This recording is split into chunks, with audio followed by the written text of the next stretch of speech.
le chemin de pèlerinage, ou les chemins de pèlerinage, c'est un tracé, d'abord.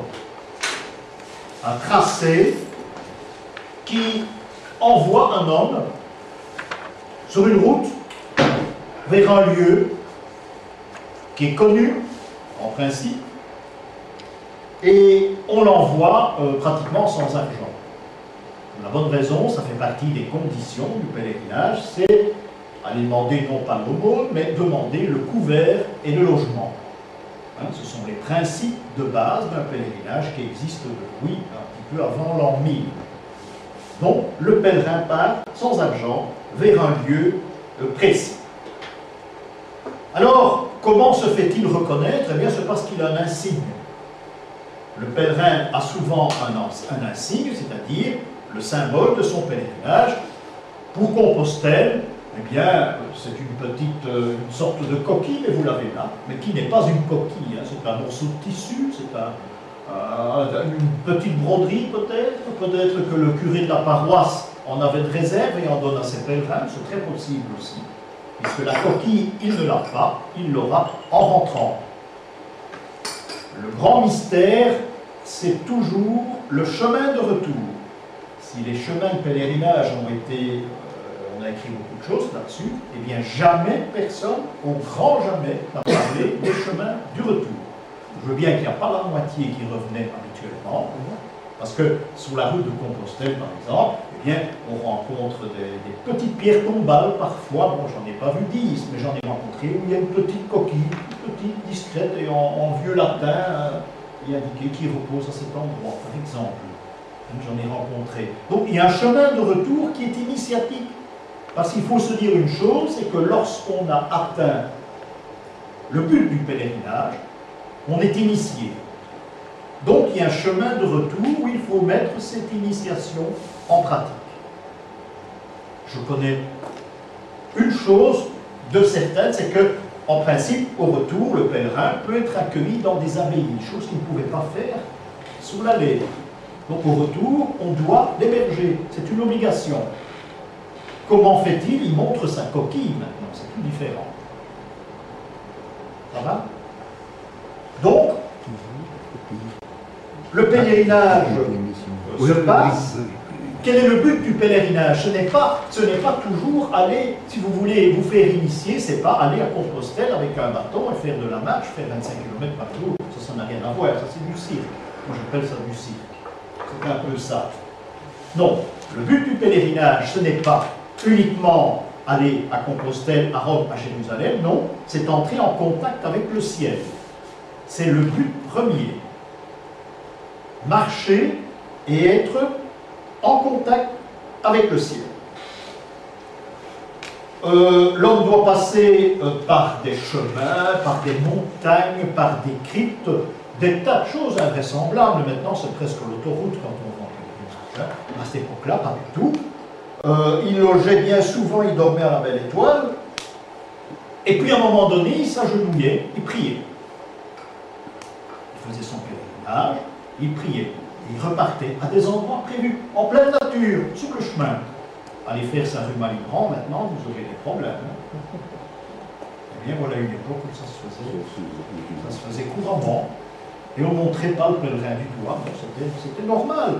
Si quelqu'un traverse Bruxelles et vous vous mettez à genoux dans une des rues qui mène dans les grandes places, c'était tout à fait logique, c'était tout à fait normal. Je dis toujours, allez le faire maintenant, on vous embarque. Ouais, hein. Pas si vous faites Allah. Oui, pas. Bien dit.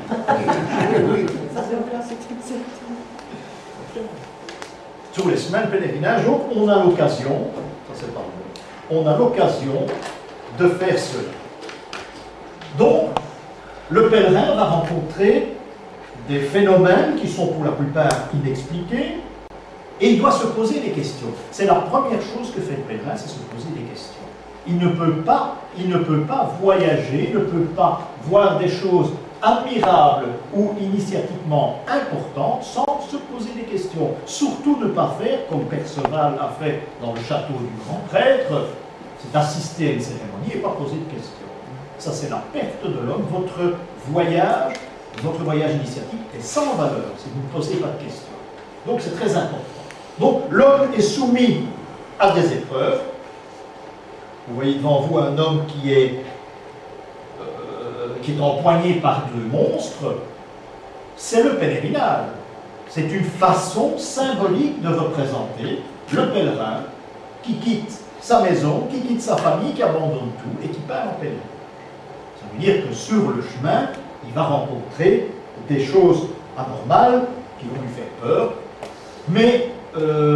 faire peur, mais disons que c'est un avertissement. Et en symbolique, ça peut passer pour être un avertissement double. Un avertissement ici, il faut faire attention, ou bien ça peut être un avertissement pour, on parle de l'Inquisition, par exemple, à cet endroit. Mais moi, je prendrai ce signe pour le pèlerin. Donc, que va rencontrer le pèlerin? Il va rencontrer des ordres religieux. Il va rencontrer surtout des bénédictins sur sa route. Et il va rencontrer également des cisterciens. Moins, mais ce sera surtout des bénédictins, parce qu'en fait, les routes de pèlerinage, j'avance timidement ici, parce que nous verrons probablement une autre version tout à l'heure. C'est un peu plus fantastique. Mais en principe, les routes de pèlerinage, Rome, Jérusalem, Compostelle, ont été créées par les bénédictins. Les bénédictins qui sont des initiés, qui sont des grands gnostiques encore maintenant, qui sont de grands gnostiques. Donc, il faut se rendre compte maintenant que c'est l'abbaye de Cluny qui a mis en route ces chemins de pèlerinage. Ça, c'est important. Donc, l'abbaye bénédictine de Cluny. En route, le pèlerin va être confronté, il va rencontrer des maçons, entre autres, des bâtisseurs, parce que la route doit se faire. Les bâtisseurs, entre autres, il va converser avec des maçons, puisque certains maçons ont été initiés, ils ont fait eux-mêmes le pèlerinage. Même s'ils ne savent ni lire ni écrire, bon, ils ont eux-mêmes pratiqué, ils ont fait un certain pèlerinage. Voilà l'abbaye de Cluny. C'est une très belle reproduction. L'abbaye qui est très ancienne. Elle a été en quelque sorte fondée à l'époque de Charlemagne, mais un embryon. Ici, nous sommes déjà vraisemblablement au XIIIe, au début du XIVe siècle. À certains endroits, le pèlerin va devoir prendre une pierre.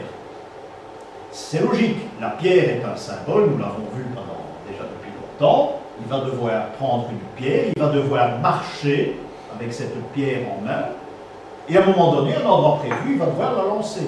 Sur le chemin de Compostelle, il y a une sorte de pyramide, il y a des milliers de pierres qui ont été déposées à cet endroit.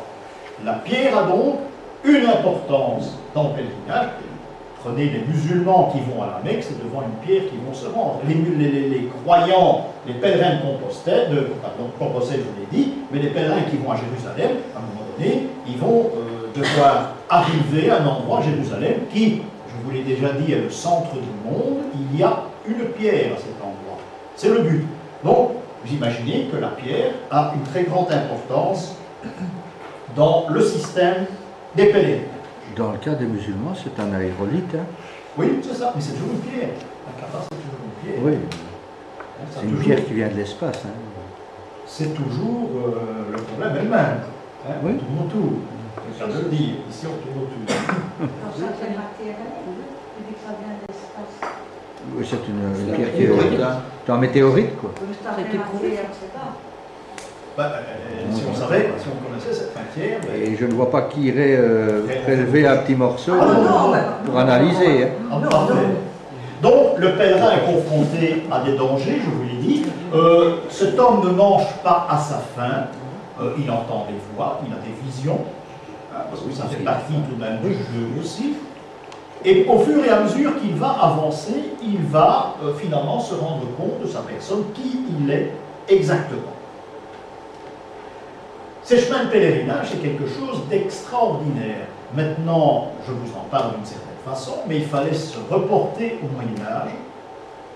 Ce chemin, on peut se demander à la limite qui a conçu ces chemins. Et ça, c'est la grande énigme. Parce que personne ne peut répondre à cette question.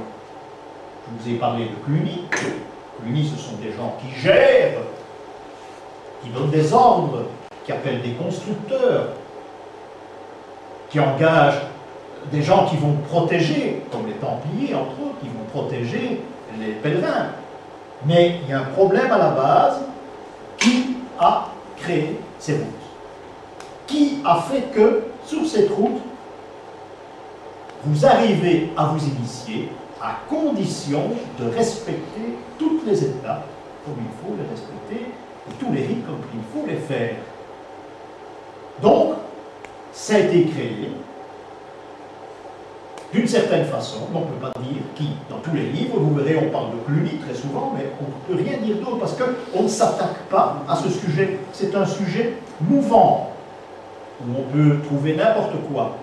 On essayera de développer aujourd'hui, pour terminer cette approche de la gnose, on essayera de terminer sur une explication. On parlera de ceux qui auraient créé ces routes de pèlerinage.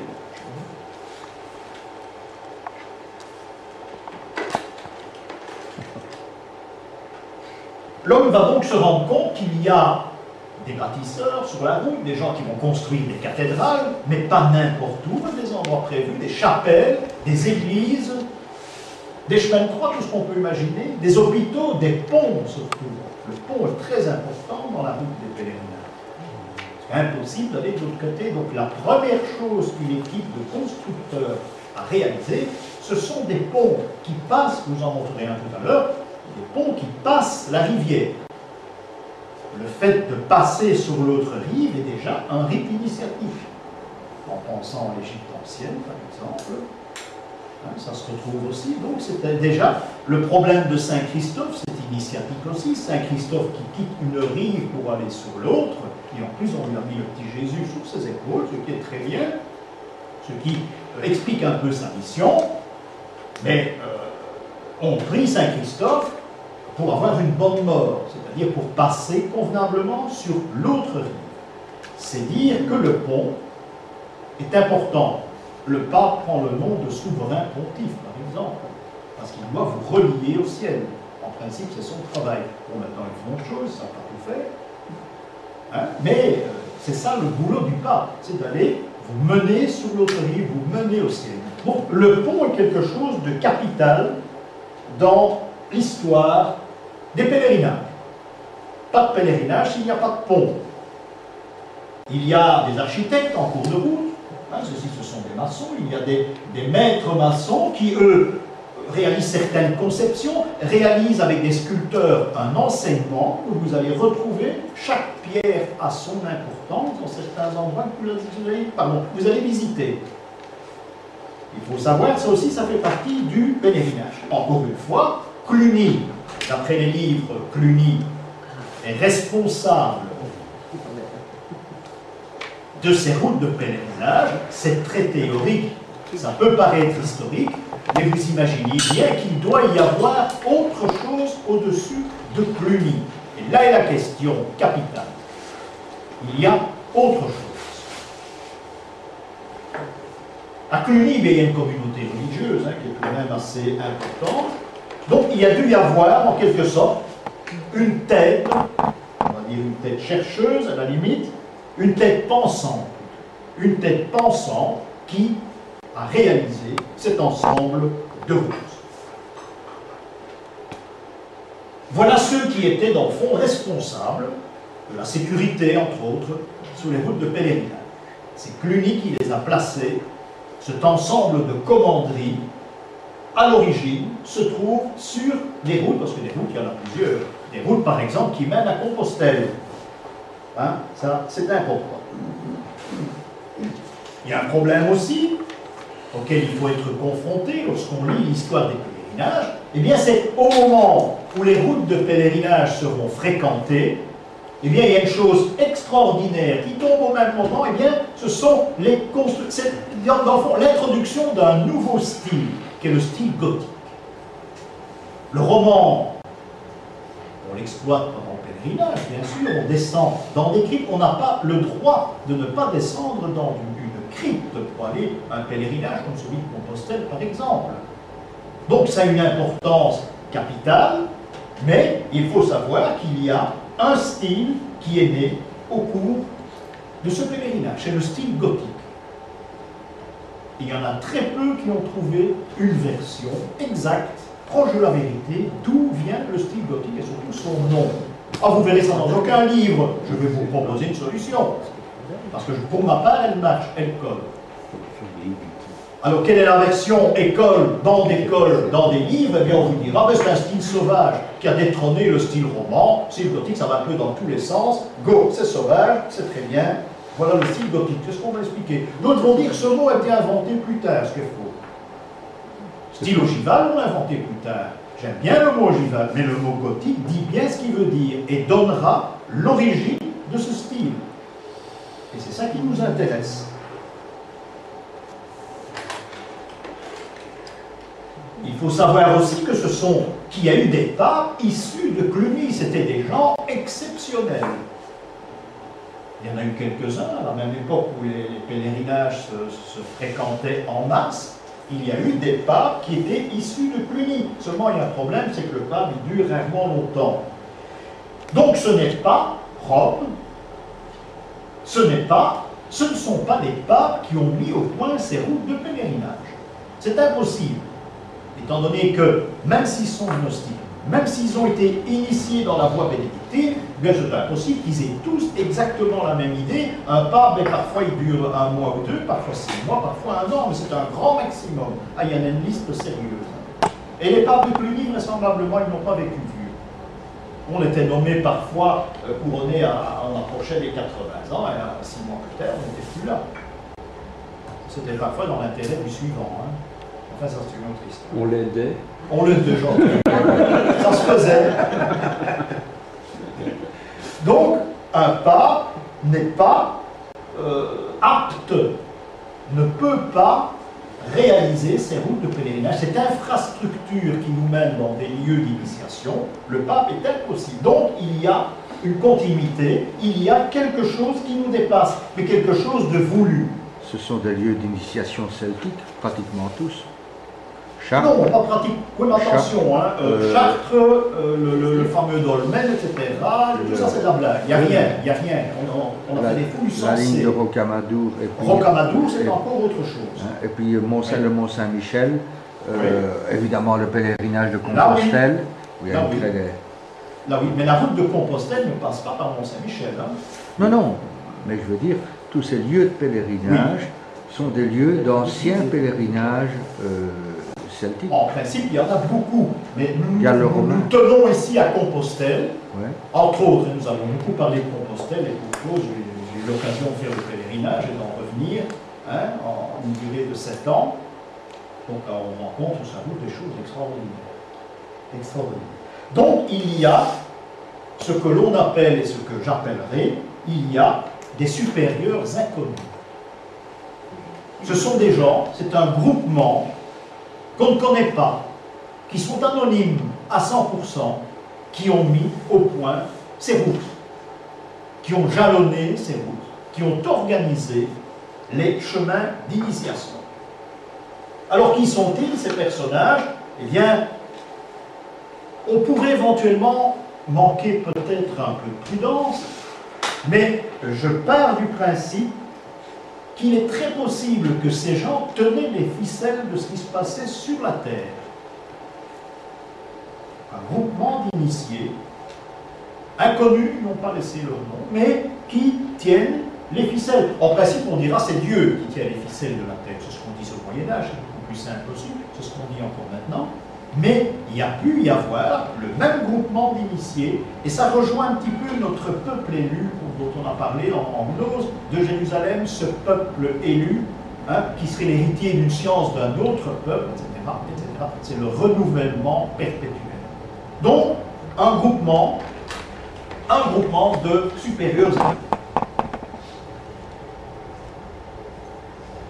On connaît cette organisation.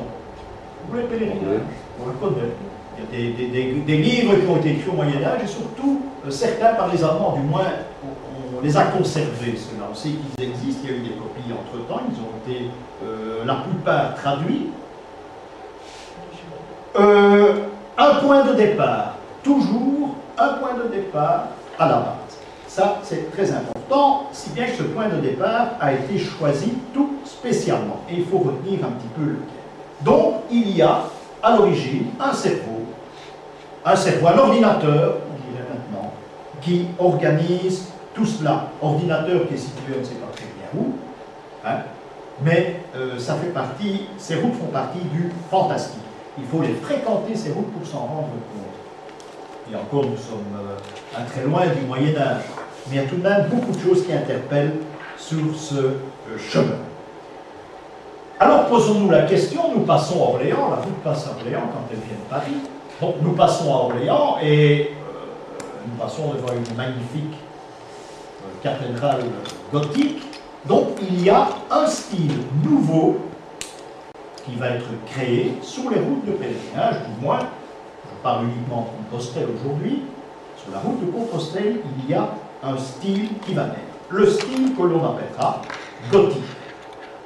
Le style gothique, en principe, doit apparaître sur les points de départ ou de ralliement des pèlerinages. Notre-Dame de Paris, je donne un exemple, c'est pas dit que c'était Notre-Dame, hein, de style gothique. Une grande réunion de pèlerins se réunissait à Paris, mais pour se rendre à un autre endroit. Les Allemands partaient de l'Allemagne, ils allaient vers l'ouest, mais ils devaient se réunir à un endroit précis. J'ai fait le pèlerinage, bien sûr, à partir de Bruxelles, c'est logique, mais il n'y a pas une route de pèlerins qui part de Bruxelles vers Compostelle. À un moment donné, il y a un lieu de ralliement. Et puis tout le monde part. Paris est un lieu de ralliement, par exemple, mais Paris n'est pas un point de départ. Pour les Parisiens, pour les Français, généralement, du moins les Français du Nord, hein, c'était le cas, eh bien, on descend en direction de Paris. C'est un grand rassemblement qui se fait à l'église Saint-Jacques à Paris. Il n'y a plus que la tour, d'ailleurs, la tour des Bouchers. Et vous verrez, si vous allez là, une grande plaque qui se trouve. Depuis bien longtemps, ici, c'est le départ, la route Compostelle, c'est pas un départ, c'est un lieu de réunion. Les pèlerins se réunissent là pour descendre vers le Midi. Donc des instructions ont été données pour fixer ces endroits de départ, ces endroits de réunion. Alors le mot gothique, eh bien, le mot gothique est important. Le mot gothique vient d'une petite partie de la France. Un marquisat. Et ce marquisat s'appelle le marquisat de Gothie, G-O-T-H-I-E. Le marquisat de Gothie, qui n'est pas grand, seulement, c'est dans le marquisat de Gothie que se trouve le point le plus évident, le point principal pour se rendre à Compostelle. Le marquisat de Gothie, c'est deux villes plus importantes, hein, c'est Saint-Gilles-du-Gard, en Provence, et Arles. Arles est le centre de ce marquisat de Gothie. Pourquoi Gothie? Eh bien, parce que, bien avant le Moyen-Âge, il y a eu des invasions de Goths qui se sont installés à cet endroit. C'est pas plus compliqué que ça. Et lorsqu'on revoit l'histoire de la Provence, par exemple, on s'est fixé les dates, les Goths se sont installés là. Il y a même eu un mariage avec une princesse et un roi wisigoth à cet endroit, qui a donné naissance à une dynastie. Hein. Mais voilà d'où vient le mot de ce marquisat. Voilà un style qui est né en plein cœur d'une route de pèlerinage, un style qui est né, et vous imaginez les ravages qu'a fait le style. Alors résumons-nous, le style gothique provient des routes de pèlerinage. C'était placé à ces endroits précis d'abord. Ensuite on verra.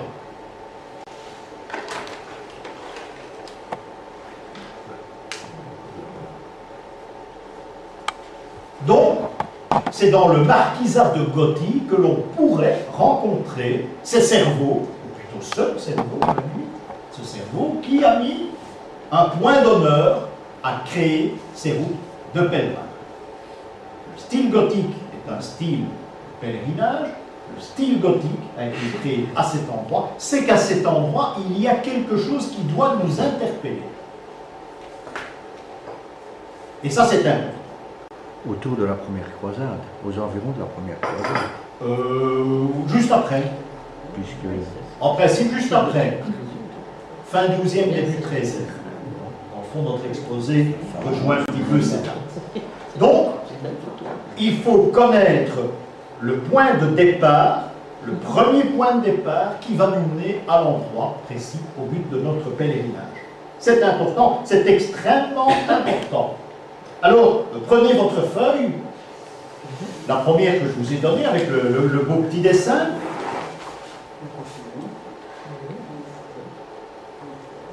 Il y a 5 routes, vous les avez devant vous, 5 routes qui vont mener à Compostelle. Ces 5 routes, elles existent. Seulement, ces points ont été fixés une fois pour toutes par ces cerveaux. Ça a été fixé par des cerveaux de telle façon que ces 5 points réunis vont vous donner le symbole du pèlerinage. C'est-à-dire le départ à Saint-Gilles-du-Cotentin, c'est-à-dire Cotentin en Bretagne, le point de rassemblement Paris en direction de Compostelle, Vézelay, qui est un lieu de réunion, le Puy-de-Dôme et le principal, et on en parle très rarement, c'est Saint-Gilles-du-Gard. Ces 5 points de ralliement, ces 5 routes vont vous faire aller en direction et jusque Punta Arena. Et là, c'est un long fil, une longue route jusqu'à Compostelle. Donc, il y a des cerveaux qui ont prévu que les points de ralliement, ce n'est pas pris au hasard, ces points de ralliement allaient former le symbole de l'initiation, le plus vieux des symboles, c'est-à-dire la coquille. Et ça, c'est quelque chose d'extraordinaire. Ça ne tombe pas du ciel. C'est quelque chose de prévu, c'est quelque chose d'extraordinaire. Donc, cette coquille ici, c'est une figure géante en quelque sorte, mais c'est une figure géante dont on ne peut pas se rendre compte lorsqu'on marche. On ne la voit pas. Il n'y a pas d'indication. Cette coquille, comme beaucoup d'endroits dans le monde, je ne vais pas rentrer dans les détails, cette coquille doit être repérée d'un satellite, par exemple. Qui va se rendre compte? Personne. On ne peut pas définir. Il n'y a pas tellement longtemps que l'on peut se permettre, que ces recherches ont été faites, et qu'on peut se permettre de dire, mais voilà les routes, voilà à quoi ça ressemble. Ce qui prouve que cette route de Compostelle est une route qui a une très grande importance.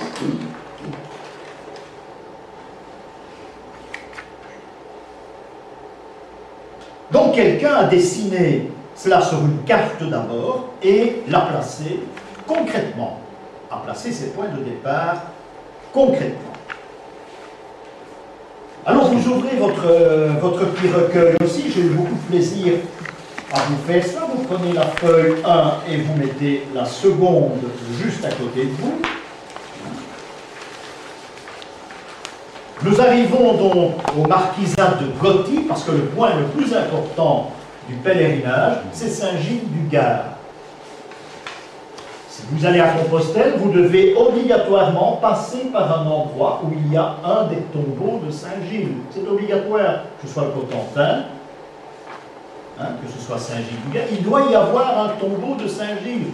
La plupart n'existent plus, je crois qu'il y en avait 6 ou 7. Bon, il y en a encore 2 maintenant. Au Cotentin et à Saint-Gilles-du-Gard, il existe, bien sûr.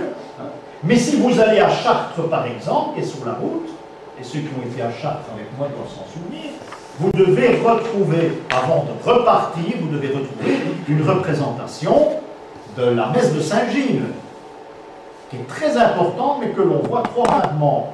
Donc, il faut que Saint-Gilles soit présent sur la route. Saint-Gilles qui a un rapport avec la Provence. Encore une fois, c'est tout ce que nous allons rencontrer comme rapport entre ces chemins de pèlerinage et la Provence. Parce que pour ma part, tout a été conçu en Provence, qui est une terre extraordinaire. Et nous verrons par la symbolique, et nous verrons par l'histoire également. Est-ce qu'il n'y a pas une influence des cisterciens qui sont quand même... Il y a une influence des cisterciens, mais j'oublie un petit peu les cisterciens, parce que les cisterciens ont souvent été des empêcheurs de tourner en rond. Les cisterciens, ce sont des gens qui prétendaient posséder l'initiation complète, la connaissance. Les cisterciens sont habillés de blanc, alors c'est manquer un petit peu d'humilité, je pense, habillés en blanc. C'est la tenue que le pape porte maintenant. Un personnage qui n'est pas initié. Il y a longtemps que les papes n'ont plus la connaissance. Mon Dieu, ce sont des personnages politiques. Le pape au Moyen-Âge, à la Renaissance encore, s'habillait de rouge. Toujours. Le rouge est la couleur qui vous permet de transmettre quelque chose, un message. Mais le rouge est la couleur de liaison entre la terre et le ciel. C'est son boulot, il est là pour ça. C'est le pontife.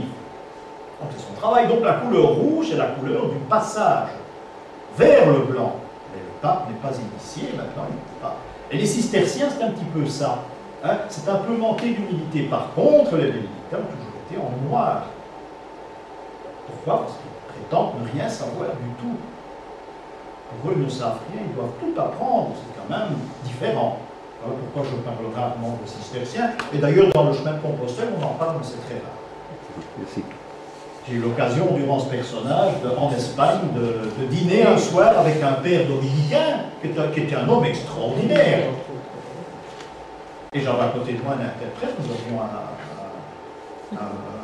un membre du groupe qui parlait magnifiquement espagnol. Bon, ben, le dîner, c'était assez fatigant, mais lui, il me servait à chaque fois d'interprète avec le dominicain. Il y a un homme qui avait une très grande science, qui était très intéressant. On m'a dit énormément de choses, c'est ça le pèlerinage. C'est changer des idées. Le pèlerinage, je le répète 1000 fois, c'est pas uniquement marcher. Hein. Marcher, c'est facile. Marcher, c'est facile. Il faut faire, je ne sais pas combien de kilomètres, mais marcher, c'est facile. Mais c'est apprendre d'abord à vivre avec les autres, ce qui n'est pas toujours évident non plus. Loin de là. Parce que passer un jour, 2 jours, un petit voyage avec les gens, ça va tout seul, en principe. Aller passer 3 semaines, 1 mois, 1 mois et demi avec les attention, ça devient très dangereux. Parce que par là, on arrive à découvrir la personne qui est en face de vous. C'est ça le pèlerinage aussi. C'est quelque chose d'important. Pas qu'il y a eu des problèmes, ça arrive partout. Ça. Alors, Et 5 jours à la mi-août, ça peut faire des problèmes. non, 5 jours, ça va, mais 1 mois, ça change. Non, mais c'est vrai, vous verrez là, des groupes qui organisent des voyages de 15 jours. Bon, maintenant, ça se fait parce que tout le monde est un peu indépendant. Mais suivre une route ensemble avec le même intérêt, ça peut tout de même poser certains problèmes. Donc, je reparle de mon abbaye, parce que c'est important. Et vous avez cette abbaye devant vous, sur la page numéro 2. Regardez ce décor. Vous voyez ce décor devant vous, comme ça sur une ancienne carte postale. Bon, ben ça... C'est pas mal, c'est pas vilain, mais ça dit que ça ne vous interpelle pas. Ce sont des ruines comme des autres. Seulement lorsque vous allez découvrir cet endroit. Alors là, cette abbaye de Montmajour, c'est un endroit exceptionnel. Par le climat d'abord qui y règne, par ce qu'on va découvrir, par l'histoire de l'abbaye, par le rapport de l'abbaye avec d'autres, avec un château, avec une autre abbaye. C'est un centre astronomique également, cette abbaye. Et maintenant, qui connaît l'abbaye de Montmajour? Mon Dieu, nous étions seuls à la visiter. Nous étions seuls. Je ne sais pas si vous la connaissez, il faut vraiment être perdu en Provence, près de Saint-Gilles-du-Gard. Ah, c'est une sorte de château fort, vous le voyez un petit peu, hein? Mais c'est une abbaye où il y a des centaines de questions à se poser. Et personne n'a jamais rien écrit là-dessus, parce qu'on ne sait pas. Il faut des crimes sur la ville de Montmajour, de moins ce que j'ai pu en recueillir. Hein. C'est une proposition que je vais vous faire, hein, c'est pas... Hein. Donc, il y a là, c'est une sorte de château fort, on est confronté à un château fort qui a été construit sur un roc. Et imaginez-vous que là, il y a quelque chose d'assez extraordinaire que vous rencontrez à la page numéro 1. Vous avez Montmajour roc, c'est pas un morceau de musique, hein. Vous êtes en présence du mur d'enceinte couvent et vous êtes confronté au cimetière de l'abbaye de Montmajour. Alors regardez que ce cimetière a été creusé dans le roc. Vous avez toutes les cellules où on a découvert les moines. Mais pourquoi avoir eu l'idée de créer ce cimetière? Vous imaginez le boulot pour creuser une tombe. Il y a donc ici, il y a dû avoir, pour ma part, des personnages assez exceptionnels qui ont été inhumés à cet endroit. J'ai jamais vu 2 endroits comme ça. J'en connais pas. Il y avait bien la terre en descendant la colline, mais en bas il y a de la terre. Il y a 3-4 kilomètres à faire, mais en bas, on pouvait créer, comme ça se fait habituellement, on pouvait créer un petit cimetière très gentil, mais non, pas du tout. Tout autour de l'abbaye, on a creusé cette tombe en pierre. Dans la pierre, ça devait être un travail fou. Hein. Ça devait être un travail fou. Pourquoi? C'est la première grande énigme de cet endroit. Et en principe, on n'en parle pas dans les livres, on ne se pose pas de questions quand on visite. Si je n'avais pas eu la chance d'avoir eu une initiation complète autour de cette abbaye, ben, j'aurais fait comme la plupart des gens font, c'est bien, c'est vieux, c'est très intéressant, on prend des dizaines de photos, mais on ne se pose pas de questions. La chose principale du pèlerinage, je vous l'ai dit, c'est se poser des questions, les poser, essayer d'avoir des réponses. Ça fait partie, c'est un travail. C'est un travail, comme les apôtres avaient leurs travaux aussi. Hein, tous. Les 12, c'est des travaux très différents. On essayera de voir ça un jour. Bon, mais là, il faut se poser des questions. Donc, les corps des moines reposent dans un endroit inexplicable. On ne peut pas l'expliquer. On peut essayer d'expliquer quelque chose, mais c'est ce que nous faisons. Qu'y a-t-il dans l'abbaye de Montmajour? Vous avez d'autres photos, hein, vous avez le donjon. Ah, j'ai eu beaucoup de plaisir à les retrouver d'abord. Voilà le départ du pèlerinage vers Compostelle. Près de Montmajour, Saint-Gilles-du-Gard, c'est l'entrée de la vieille église romane, très ancienne, l'église du XIIe siècle, début du XIIIe, je crois qu'elle est plutôt du XIIe. 12e siècle, fin 11e, excusez-moi, fin 11e, début 12e siècle, c'est une église extraordinaire, et il y a un message à cet endroit. C'est un endroit extraordinaire parce que le rendez-vous des pèlerins se faisait devant le tombeau de Saint-Gilles, qui n'existe plus, qui se trouvait à l'entrée de l'église. Vous allez contourner le cœur de l'église romane, une église superbe. Vous prendrez une petite porte dans le fond de l'église et vous vous trouverez dans les ruines de la seconde église, la gothique. Et ça, c'est extraordinaire. Donc l'église romane, la gothique a été construite à l'arrière. Il ne reste pratiquement plus rien, sauf certains endroits. On peut deviner très facilement qu'il s'agit d'une église gothique et qui est postérieure au moins de 2 siècles. Et on s'est donné la peine de garder les deux. Alors, encore une fois, pourquoi? Grand point d'interrogation, ce départ vers Compostelle, cette création, parce que le style gothique est né précisément à cet endroit, et à Arles, sur cette même route qui mène à Compostelle.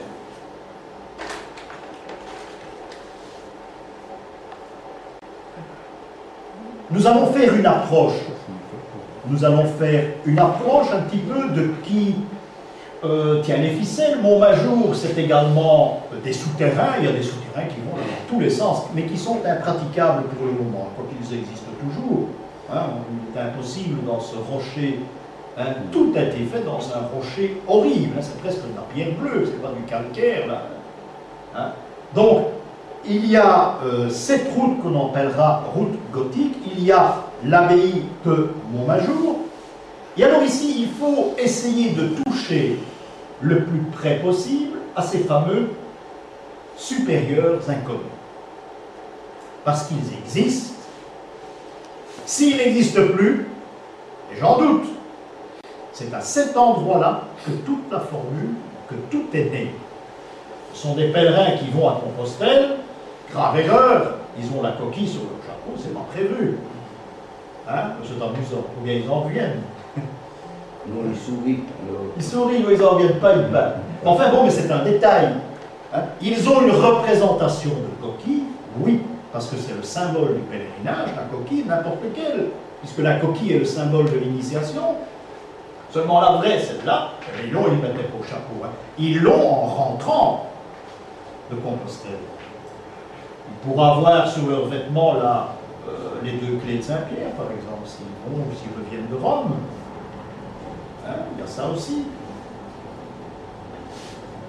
Il y a donc un personnage important qui tire les ficelles. Ce personnage, pour ma part, se trouve dans le marquisat de Gothie, ou juste à côté, et je crois que c'est du côté de la famille du roi de Provence qu'il faut regarder. Il faut pointer le royaume de Provence du doigt et se dire Montmajour, Arles, Saint-Gilles, ce sont des endroits exceptionnels, inexplicables.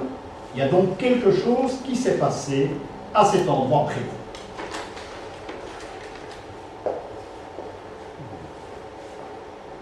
Arrivé à Compostelle, oui là-bas il y a du monde, hein. Arrivé à Compostelle, que fait-on généralement? On prend son bâton de pèlerin, on va taper une porte chez lui, je ne l'ai pas fait et personne du groupe ne l'a fait, et là-bas on reçoit un cachet sur une carte comme quoi on a fait le pèlerinage, etc. etc. Il y a un autre groupe qui l'a fait, il a dit bon ben je vais aller quand même le montrer, je viens de Bruxelles à pied, hein, je vais tout de même montrer, et on lui a demandé vous avez les cachets des autres églises? En principe, il y a une carte, un petit carnet. Chaque fois que vous passez dans une église, vous avez un cachet. Chaque Orléans, Tours, etc. Je dis, ben non, on va pas passer ça. Qui vous donne ce carnet? Ah, vous devez demander une association des pères de Ouais. Bruxelles. Il y a des associations de Saint-Jacques de Compostelle. Et vous devez aller chaque fois dans une église chercher un cachet, vous voyez ça ici. Il y a autre chose à faire qu'à aller demander un cachet. On a dit, ben non, on ne vous donne pas votre certificat. Là, je crois qu'il a lancé son bâton, on travaillait toute la pièce, parce que c'était un violent, il était très gentil. Bon, ben. Donc voilà un exemple. Mais ce que aucun pèlerin, et je dis aucun, ne fait, c'est que le pèlerin doit encore se taper 20 km à partir de Compostelle. Et là, ils ne le font plus. Ils ne se donnent pas la peine, mais la plupart ne le savent pas. Hein. Il faut encore faire 20 km à pied, c'est une journée, et se rendre sur les bords de la mer. Parce que si on vous vend des coquilles dans tous les magasins de Compostelle, ça fait un peu top. Non, il faut aller retirer sa coquille de la mer. Et il faut aller avec sa coquille dans la crypte d'une église qui se trouve là, bon, c'est presque une grosse chapelle, où se trouve une pierre, encore une fois, c'est curieux la pierre. Une pierre, encore une fois, où le tombeau de Saint-Jacques est arrivé, où on est lié. Et cette pierre existe toujours. Nous sommes arrivés 7 à Compostelle, on est parti à 33 de Bruxelles, c'est exceptionnel hein, comme chiffre. Mais nous étions les seuls sur le bord de la mer, et nous étions les seuls dans la crypte de cette chapelle. Et là, il faut chercher, c'est facile. Et là, vous trouvez devant une montagne assez exceptionnelle, un rocher où il y a des tas de figures, on dit que c'est la préhistoire, c'est possible, et là, en face, vous avez la mer, et cherchez un peu dans les cailloux, etc., vous allez trouver une copie. Voilà. Ça, c'est le pèlerinage terminé. C'est le pèlerinage quand on lit les livres, les grimoires qui ont été écrits au Moyen-Âge. Donc tout ne se termine pas à Compostelle. Oui, là, c'est un de pointe, c'est terrible. Hein. Il y a un monde fou dans cette église.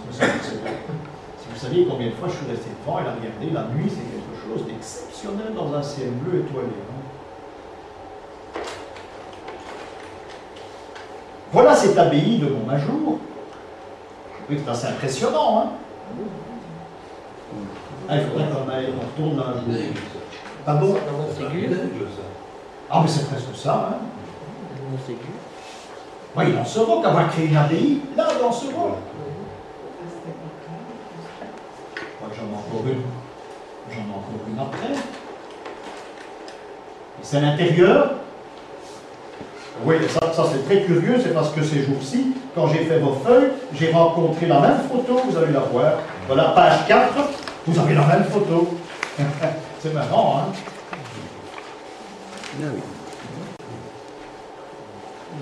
Donc, c'est une abbaye forteresse. Bon, il y a eu des problèmes politiques, on l'a incendié à une certaine époque, mais n'empêche, pourquoi une abbaye forteresse, hein?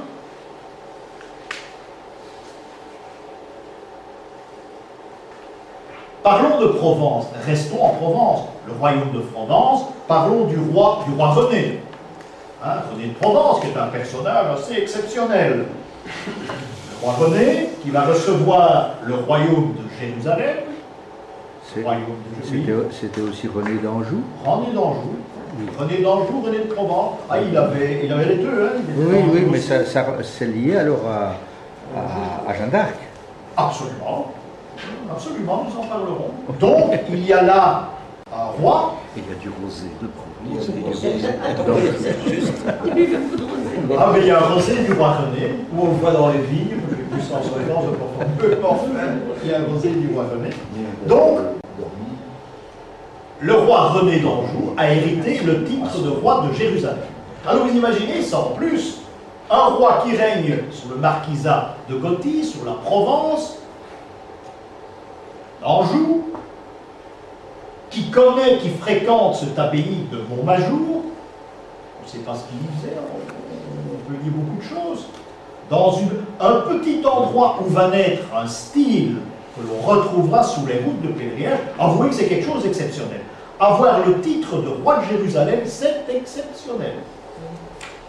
C'est un titre, on ne peut pas prétendre à certaines possessions, c'est un titre honorifique, mais qui est le titre le plus important après le pape. Donc, il a une faveur, il a un droit, donc c'est un grand mot, mais disons qu'il est plus important que tous les souverains. Et on ne parle jamais de ce titre. Et il existe toujours, c'est ça le point. François II, l'empereur, était roi de Jérusalem. Oui. Joseph II aussi était roi de Jérusalem. Donc, le premier roi de Jérusalem, c'est le frère de celui qu'on appelle Godefroy de Bouillon. Et lui va donner une lignée qui va passer par les Lusignans. Il y a eu des trucs pas très honnêtes chez les Lusignans, enfin soit. Et on arrivera, oui, mais ils ont usurpé le titre à un moment donné, et ils ont joué sur une prophétie en disant c'est nous, hein, mais c'est pas du tout ça. Réellement, les Anjou-Lorrains, les Habsbourg-Lorrains par la suite vont hériter de ce titre exceptionnel de roi de Jérusalem. Donc, mettez tous ces points ensemble, nous sommes là dans un endroit qui est assez exceptionnel. Et c'est le point de départ d'un pèlerinage.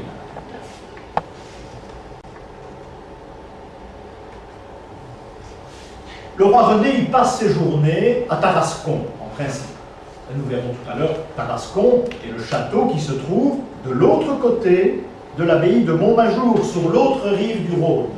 C'est un château que l'on visite, il n'y a plus grand-chose, c'est une sorte de grosse forteresse. Seulement, le jour de la Saint-Jean d'été, il y a une direction au solstice à étudier qui passe exactement à un endroit prévu dans une chambre du château en direction de Montmajour. On peut voir se lever le soleil, un jour assez exceptionnel, je ne l'ai pas vu parce que j'étais là au mois d'août, au mois de juin. Il y a donc un rapport, une conception qui a été réalisée au château de Tarascon, rapport à Montmajour. Donc il y a un lien. Ce lien existe. Et à exister, il faudrait pouvoir expliquer tout ça également. Et si personne ne le fait, et si on a très peu de documents, ce ne sera dès lors pas très fiable. Donc, la forteresse de Tarascon est une forteresse en même temps qui pouvait passer pour être une forteresse initiatique. Voilà Tarascon en droite, en face de Montmajour, de l'autre côté du Rhône. Et le roi René, je crois que c'est une des seules représentations du roi René d'Anjou, qui est un souverain exceptionnel. Donc, il a comme titre roi de Jérusalem. Et il règne dans le marquisat de Gothie, le roi de Provence. Donc, un personnage intéressant. Qui est descendant de Mélusine également. Donc, René d'Anjou est descendant de la fée de Mélusine. Il a des ramifications avec la famille de Luxembourg. Nous savons également, voilà le mariage de Mélusine. C'est un document que j'ai trouvé qui est intéressant, même si c'est un dessin un peu factice. C'est le mariage de Mélusine, mais rien ne laisse penser qu'il s'agit de Mélusine. Et c'est ça qui est curieux. C'est le mariage entre Sichefroid de Luxembourg et la fée Mélusine, qui va donner naissance à toute la descendance du Luxembourg. Hein? Alors que trouve-t-on à Tarascon? Eh bien, le mur que vous avez devant vous, on le voit très mal où vous êtes certainement, moi-même de près, je fais très attention parce que la GIA peut se mettre un peu dans tous les sens. C'est un carré Sator. Je vous ai expliqué l'explication, je vous ai donné l'explication symbolique du carré Sator. Hein, on en a parlé déjà longuement. Ce carré qui ne se trouve qu'à des endroits initiatiques. Et je vous l'ai dit curieusement, les grands endroits de l'épopée de Jeanne d'Arc il y a un carré Sator qui existait avant Jeanne d'Arc. Mais il existe. Carré Sator qui existe depuis l'Antiquité, qu'on abandonnera tout au début, quand les chrétiens sortiront des catacombes, et qu'on va remettre un peu au bout du jour au XIVe et XVe siècle. Et puis il va mourir à la Renaissance également. Au moment où on écrira, on ne va plus graver dans la pierre. Donc à chaque fois qu'il y a un carré Sator, on a un endroit initiatique. Et c'est le cas à Tarascon. Il y en a un Chinon aussi. Il y en a un dans une ferme, je vous l'ai montré tout à l'heure. Je ne sais plus très bien où, mais enfin soit. Donc ces carrés sont importants par leur présence. Nous sommes dans un endroit initiatique. Il y en a un à Tarascon. Vous imaginez toutes ces relations qu'il y a déjà, que je vous ai déjà citées jusqu'à maintenant, dans ce marquisat de Gothie. Un roi de Jérusalem, ce qui est déjà exceptionnel en soi. Donc, le roi René règne sur Montmajour, où il a un petit peu tout à dire, vraisemblablement, même s'il n'est pas ni abbé ni mitré. Donc, on a personnage important, on a surtout Jeanne d'Arc, dont je vous ai parlé. Et encore une fois, de ce marquisat de Gothie, il y a encore, non pas une énigme, on a encore une très belle photo de Montmajour, pris, vous imaginez qu'on est resté là, hein, pris d'une autre façon. L'abbaye a été conçue sur une constellation, ce qui veut dire que si on projette la constellation à cet endroit, mais il faut suivre les différentes étoiles, il faut construire un peu ça n'importe quoi, c'est ça la difficulté. Mais c'est pour ça que vous avez des châteaux forts, par exemple, on se demande comment cette tour a été conçue à l'endroit, mais parce qu'il fallait respecter l'endroit. Au Moyen-Âge, c'était comme ça. Et bien alors voilà, revenons à ce marquisat de Gothie, où on a, vous allez les sceptiques, oui, mais elle n'est pas reproduite ici dans le dessin, hein. Non, je ne pense pas, même, vous en avez plusieurs, mais revenons à ce marquisat de Gothie, revenons à René d'Anjou. Imaginez-vous qu'il y a trois personnages assez exceptionnels qui vont être issus de ce marquisat de Provence. C'est d'abord Jeanne d'Arc. Jeanne d'Arc, où il y a ce carré Sator à Tarascon. Il y a Nostradamus, pour parler de lui, et il y a surtout Christophe Colomb. Voilà trois personnages illustres, oui, d'accord, mais nous dirons trois personnages exceptionnels dans l'histoire. Et Bertrand de Goth, oui, qui fait pas Clément V. Clément V, la comme des Templiers, Gothie, c'est pas... Non, c'est une famille, il peut y avoir une signification, c'est une famille du côté de Bordeaux. Bordeaux, oui. Dans le Bordelais. Ah, d'accord. Je ne sais plus le nom exact d'où il venait. C'est un endroit que je l'ai visité en son temps. C'est en revenant d'une des étapes de Compostelle d'ailleurs. Hein, il y a moyen de faire une route Clément V dans les environs. Ça va être très intéressant ça. Il a son tombeau, où est-ce qu'il en reste, son cénotaphe plutôt, une belle pierre qui existe avec le nez cassé, comme la plupart de ces monuments. Donc on a Jeanne d'Arc, on a Nostradamus et on a Christophe Colomb. Il y a des malins qui ont fait naître Christophe Colomb à Marseille. Si vous allez à Marseille, vous verrez une maison, ici est né Christophe Colomb, telle date, grand navigateur, etc., etc. Ah, ça existe à Marseille, je l'ai vu. C'est Marseillais. En Corse aussi, c'est à Bastia, je crois. À Bastia, il y a une maison où est né Christophe Colomb. Au Portugal, à Gênes aussi, mais celle-là, je ne l'ai jamais vue. Où est né Christophe Colomb, c'est pas important.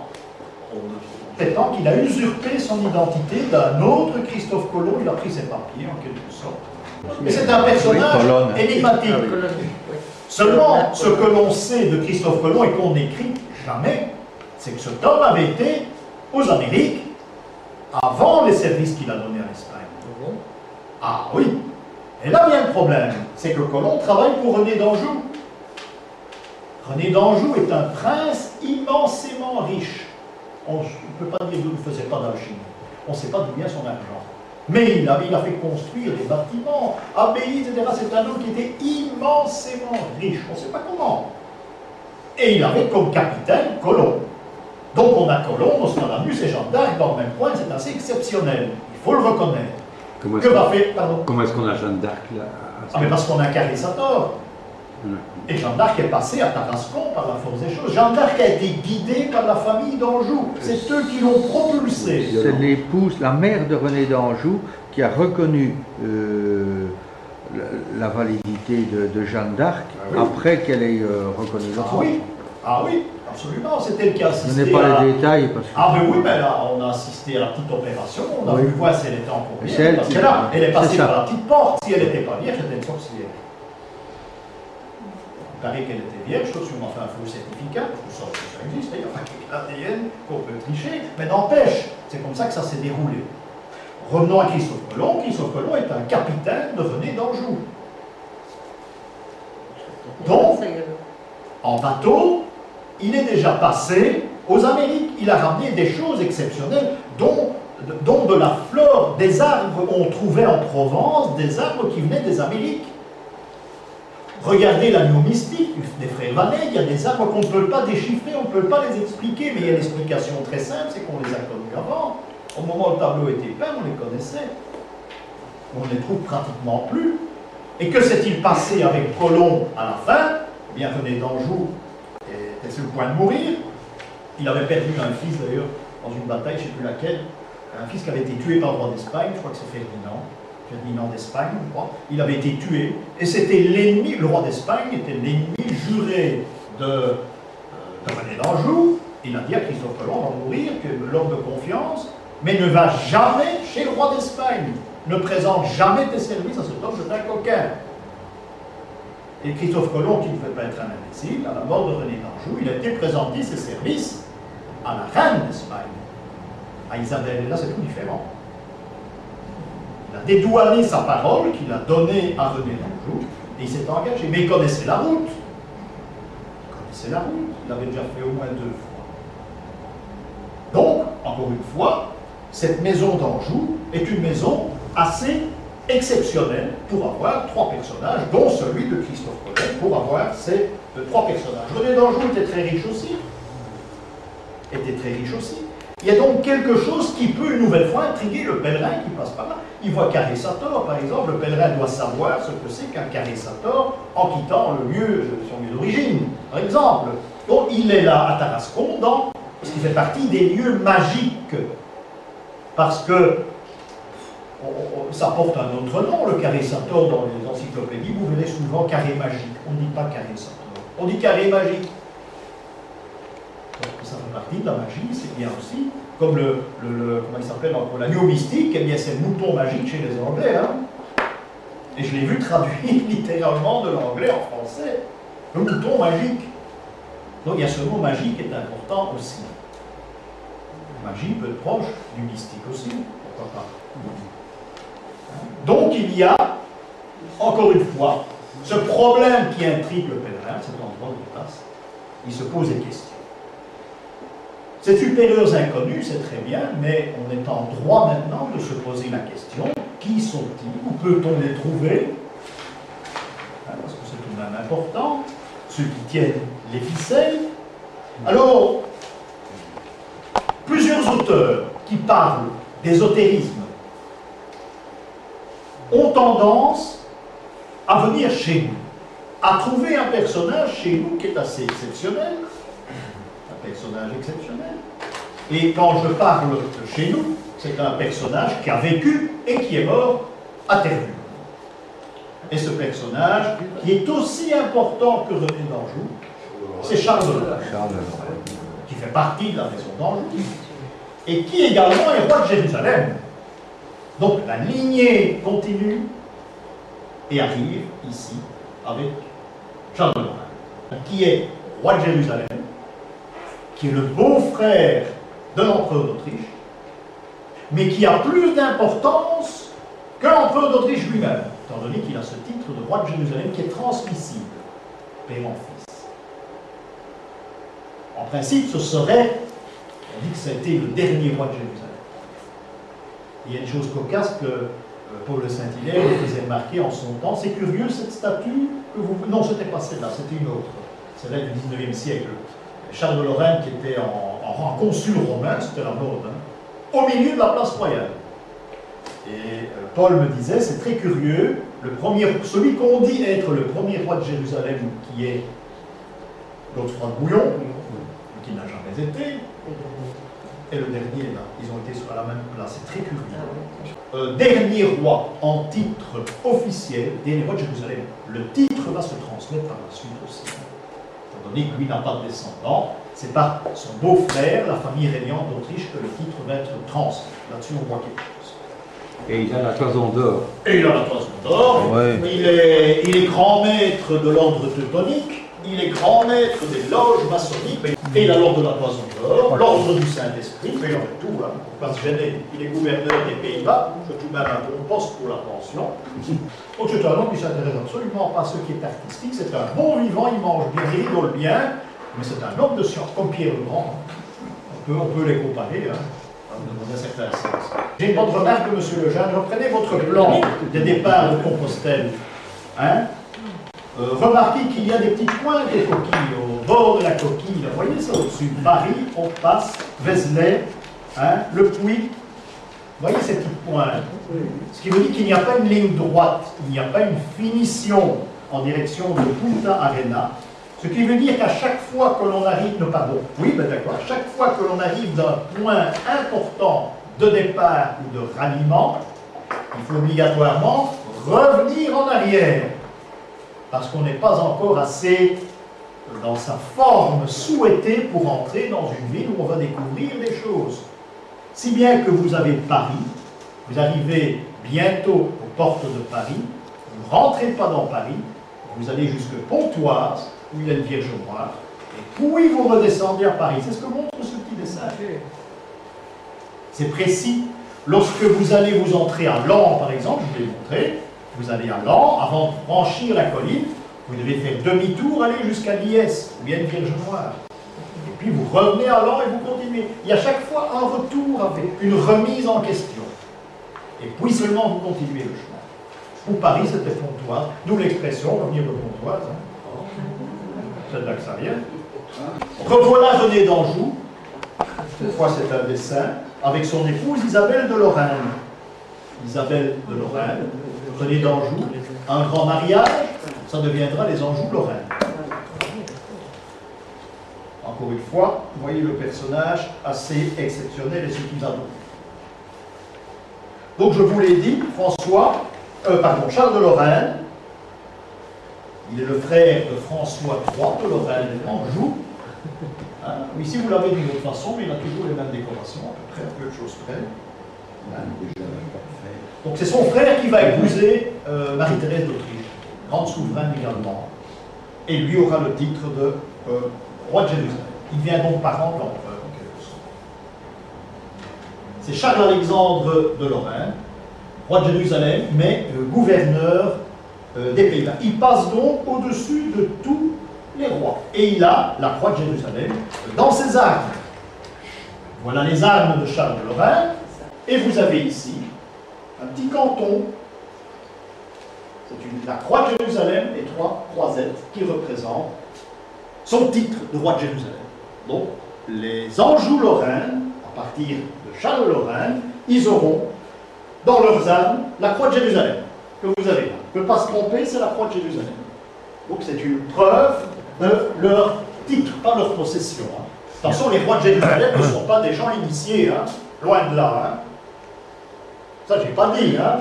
C'est un titre honorifique qui leur donne de l'importance, mais ce ne sont pas, certainement pas des initiés. À chaque fois que vous avez ce blason, il y en a un dans l'Imbourg aussi, là, je viens une commanderie.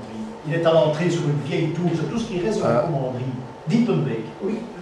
La famille d'Anjou, René d'Anjou va donner naissance à d'autres familles, dont les Guises, par exemple, qui est une famille, qui était la famille la plus puissante de France à l'époque d'Henri III. Les Guises, ce sont ceux qui ont lancé c'est ceux qui étaient responsables de tout ce qui était le catholicisme en France. Vous imaginez que c'était tout de même important. Il y a un cardinal qui faisait partie de la famille de Guise. Pensons au grand Guise qui s'est fait assassiner. Ça a toujours été les rivaux du roi de France. Mais François de Guise, par exemple, est roi de Jérusalem. Voilà pourquoi ça lui donne un petit pouce en plus que le roi de France, qui lui se demande comment il va se terminer cette fin de mois. C'est important. Donc les Guises ont une situation également exceptionnelle dans le contexte de Jérusalem et dans le contexte des pèlerinages. Mais je répète, ces gens ne sont pas initiés. Loin de là. Donc, il faut noter que tous ces gens dont nous venons de parler, Lorrain, René d'Anjou, les Guises, etc., sont des gens qui doivent être finalement très proches de cette communauté dont je vous ai parlé tout à l'heure, qui sont ces supérieurs inconnus. Donc il y a une recherche à faire dans ce domaine-là, ces fameux supérieurs inconnus. On ne peut pas nier que Colomb, que Jeanne d'Arc, que Nostradamus font partie d'une petite région. Ces gens sont guidés. Jeanne d'Arc a été guidée, Colomb a été guidé. Pourquoi Nostradamus ne le serait-il pas? On a peu développé le thème. Nostradamus, c'est le boss, mais qui était derrière le boss, hein? Je m'exprime de cette façon-là. Il y a peut-être des choses à trouver. Donc, une maison de Provence, avec ces trois personnages aussi que ces trois-là, mais donc une maison qui est assez, qui a une importance considérable sur le plan de l'histoire. Là, il faut de toute façon en tenir compte. Au XVIIIe siècle vont naître les loges maçonniques. Il y a un travail là qui va se faire un petit peu comme les travaux sur le chemin des pèlerinages, mais je dirais un peu plus vicieux. Il y a un travail qui va se faire à ce moment-là, qui va se faire surtout avec la truelle, c'est le cas de le dire, de Charles Lorrain, chez nous. On va créer une première loge maçonnique qui s'appellera les supérieurs inconnus, et ça c'est curieux. Le nom que l'on donne à certains supérieurs qui tiennent les ficelles depuis l'an 1000, eh bien, on va donner exactement la même appellation à la première loge maçonnique qui va se créer à Bruxelles. Il y en a d'autres qui vont voir le jour immédiatement après. Celle-ci, cette loge-là, elle est garantie pour la bonne raison qu'elle a l'autorisation, elle est patronnée en quelque sorte par la Grande Loge d'Édimbourg. La Grande Loge d'Édimbourg qui est la première loge maçonnique 1717.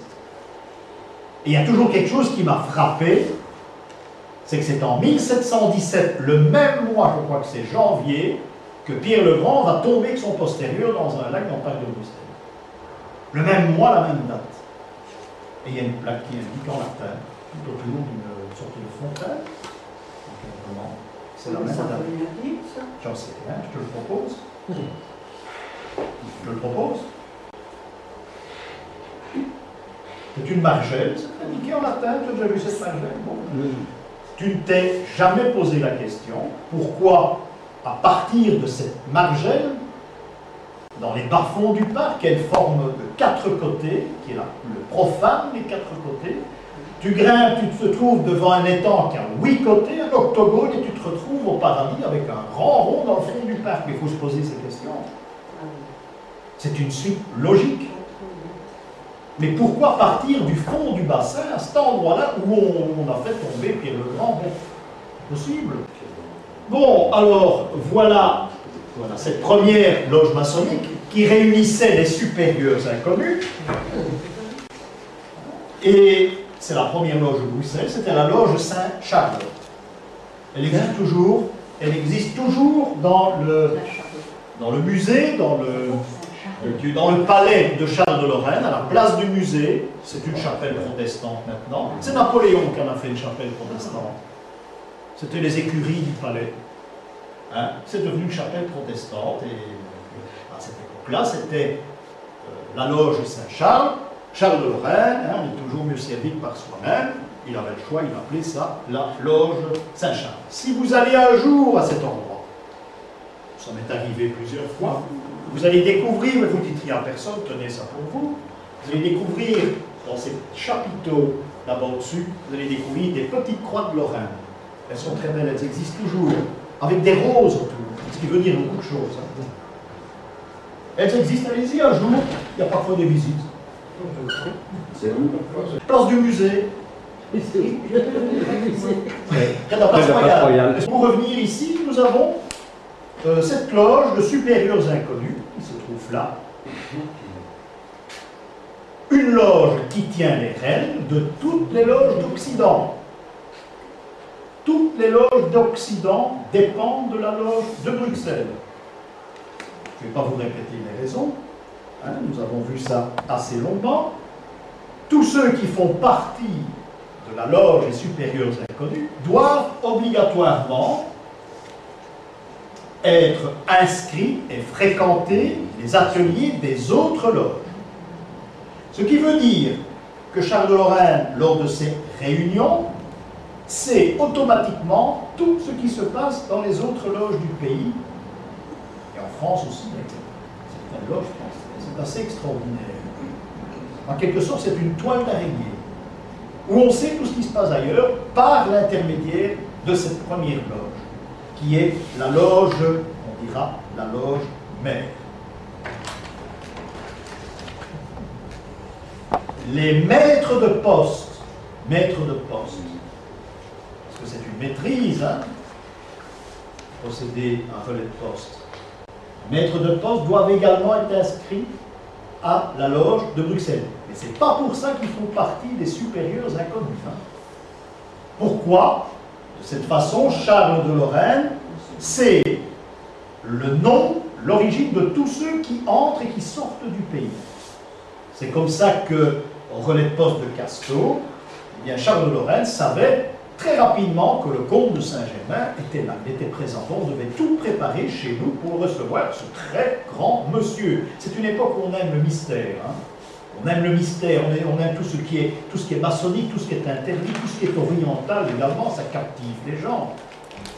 Hein. Surtout le 18e, pensez à Cagliostro, c'est un escroc numéro 1, j'ai essayé de vous le démontrer, on n'empêche, hein, ça a pris son truc. Hein.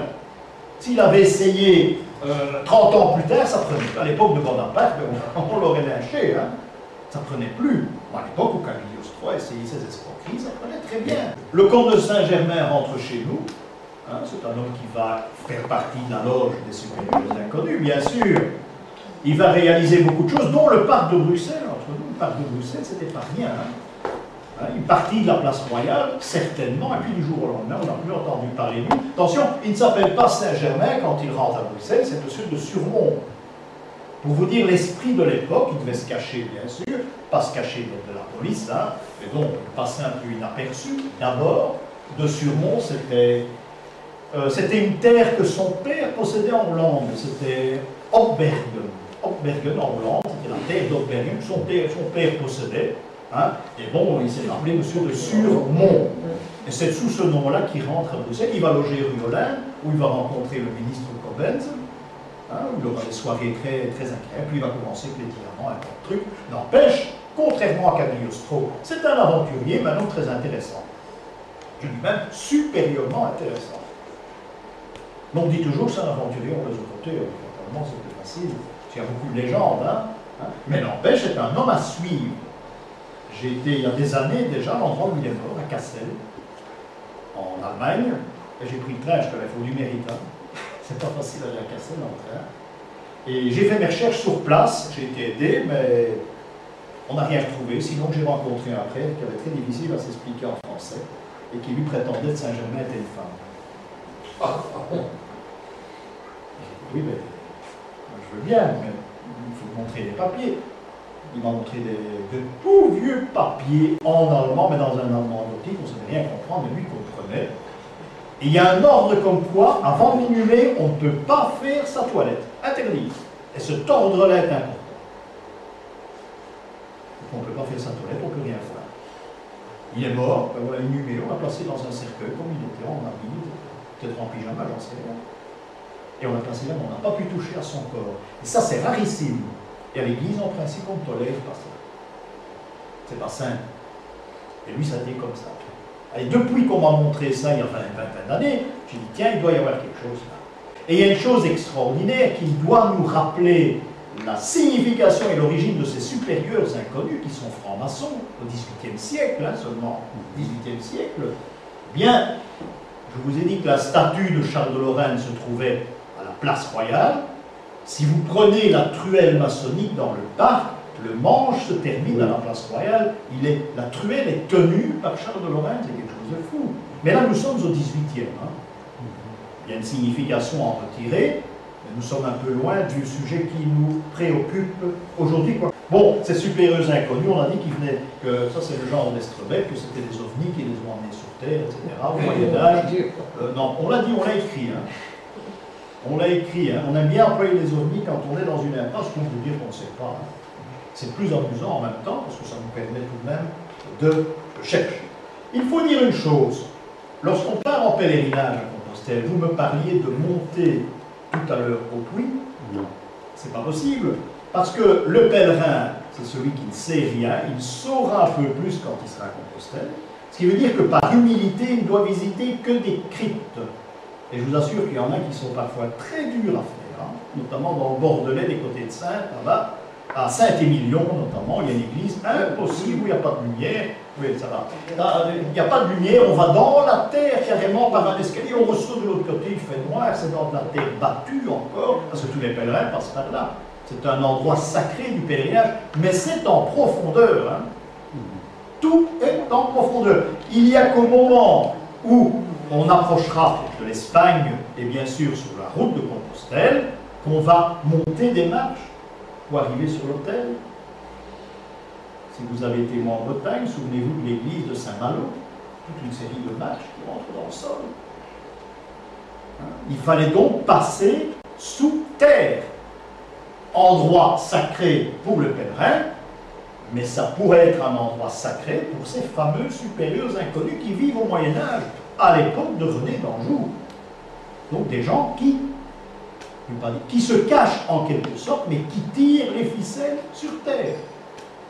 Nous sommes tout à fait à l'opposé des Juifs dans l'Ancien Testament, par exemple, tout se passe en haut chez eux. Regardez la tour de Babel. Il faut grimper pour avoir la voie du ciel. Le Sinaï, les commandements qui ont été faits pour les Juifs, entre parenthèses, ça c'est une chose qu'on ne dit jamais, mais dont on parlait au Moyen-Âge. Tu ne tueras pas ton prochain, à condition qu'il soit juif, hein? Sinon te tourneront. Les commandements, comme certains évangiles, ont été écrits uniquement pour les Juifs. Hein?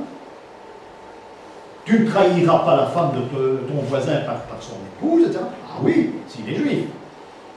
Sinon, on n'en parle pas. Tu ne voleras point, oui, d'accord, un autre de la communauté. Donc ces commandements sont très précis à l'origine. Maintenant, l'Église les a pris après on a présenté ça d'une toute autre façon. Donc le juif a tendance à aller vers le ciel dans ses pèlerinages. Le chrétien, au contraire, il descend sous terre. Et je pense qu'il pourrait y avoir là, à ce moment-là, une certaine similitude avec l'endroit où pouvaient éventuellement se trouver ces fameux supérieurs inconnus. Solitude. Quoi de solitude? Ah oui, Vierge. Donc, on fréquente les cryptes. La crypte également, c'est l'endroit où reposent les corps des saints, des abbés, des moines éventuellement. C'est également important d'être confronté à la mort avant de continuer son chemin, puisque le respect des morts, c'est l'origine de l'Église elle-même. Hein. L'Église a été créée pour respecter les morts.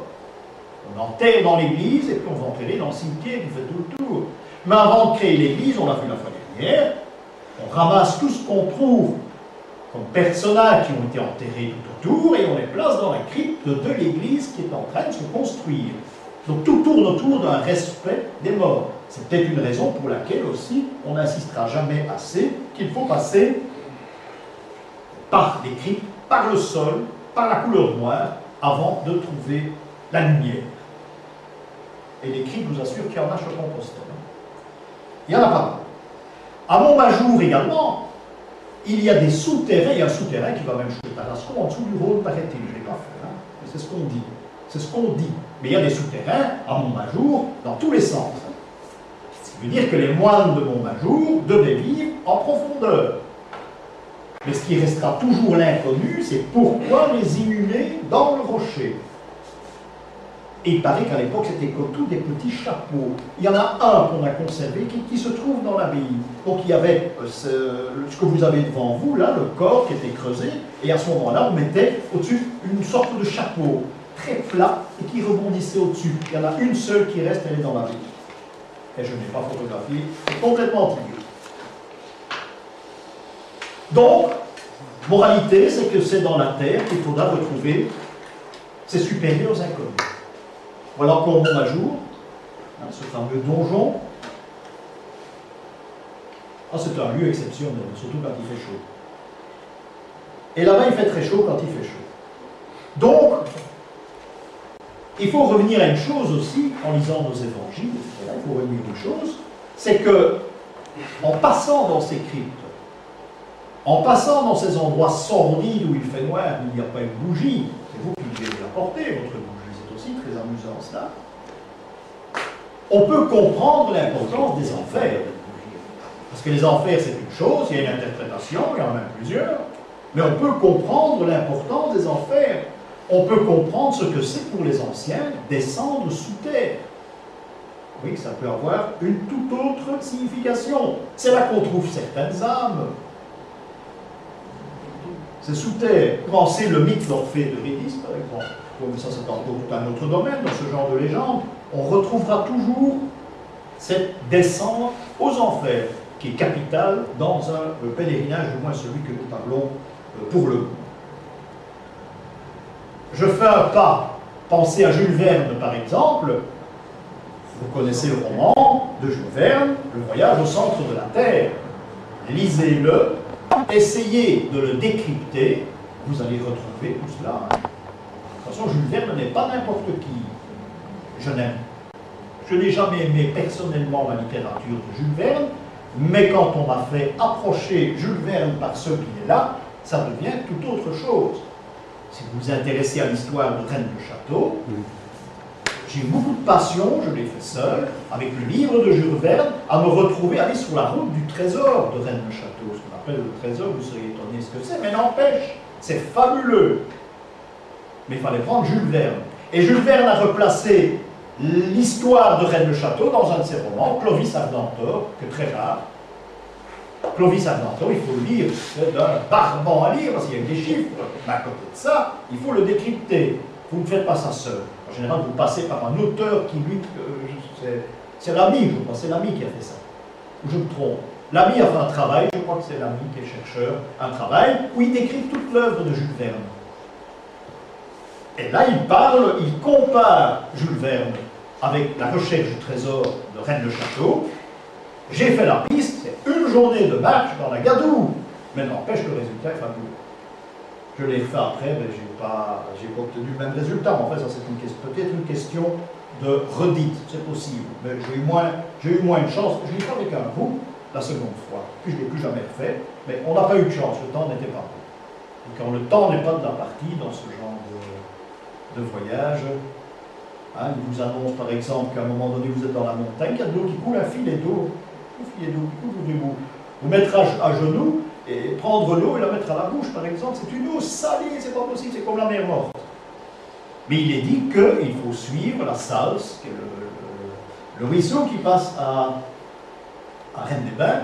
Eh bien, ça fait partie de l'histoire de la recherche du trésor. Vous allez en forêt, dans les sapins, j'ai rencontré un type qui avait plus d'une civilisation depuis 25 ans, il vivait seul comme un loup, vous rencontrez des tas de choses. Hein.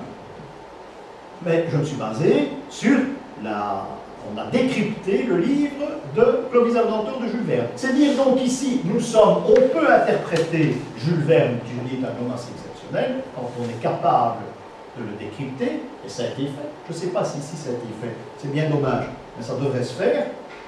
Pensez au voyage au centre de la Terre, où il y a une communauté dans le centre de la Terre, en quelque sorte, qui influence tous les événements du monde. C'est ça le principe. Donc on peut travailler à notre échelle. Pensons à mon ajour. Nous sommes dans la Terre, ses supérieurs inconnus, une communauté qui vit là, qui tient les ficelles. D'un monde éblouissant, pensons Jeanne d'Arc, pensons Nostradamus, Christophe Colomb, René d'Anjou, la somme d'argent, découverte des Amériques, l'origine des pèlerinages, le style gothique, tout ça c'est dans le même coin. Ah oui, c'est une terre d'élection. Hein, et pensons à la suite du problème. Voilà une faille assez exceptionnelle que l'on trouve aussi dans l'ancien marquisat de Gothi. C'est peut-être, on appelle ça la porte des enfers, hein, voilà sur place. C'est peut-être ça. Ça a peut-être servi, je ne sais pas. Il y a un cours d'eau qui est toujours assez, qui passe là-bas tout en dessous. Mais ça se trouve pas loin de Montmajour. Hein, nous approchons, nous sommes entre Saint-Gilles-Guerre et Montmajour, dans un creux, quelque part, mais il faut savoir que ça existe aussi. Hein. Mais c'est l'entrée des enfers où les gens se placent là-bas. Hein. Une fois qu'il y a un lieu mystérieux, mais bien souvent, le diable joue, il est dans l'ombre. Il y a une enquête à faire, c'est la suite, c'est savoir ce que sont devenus ces rois de Jérusalem. Parce que si le titre est transmissible, malheureusement, mais Charles Lorrain n'aurait pas eu d'enfant reconnu.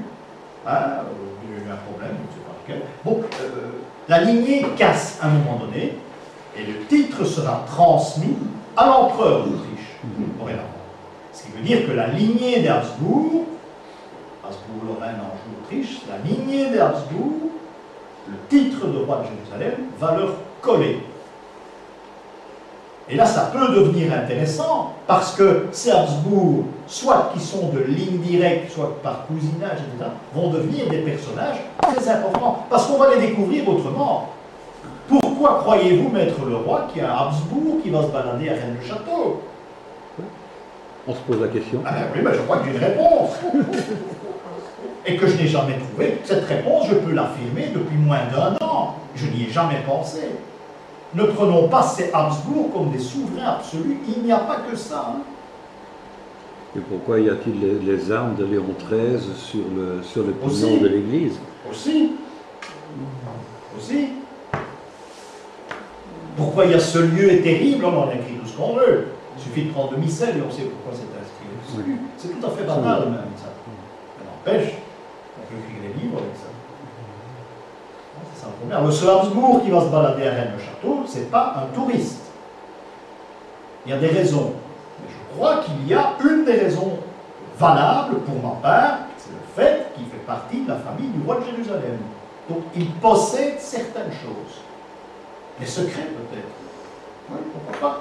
Et lui, il en avait un gros, je pense. Mais enfin, il faut savoir prouver, c'est pas évident. Ça, c'est pas évident. Bon, mais voilà. Dans le roman, on dit qu'il est à la recherche d'une arche quelconque, je ne sais pas.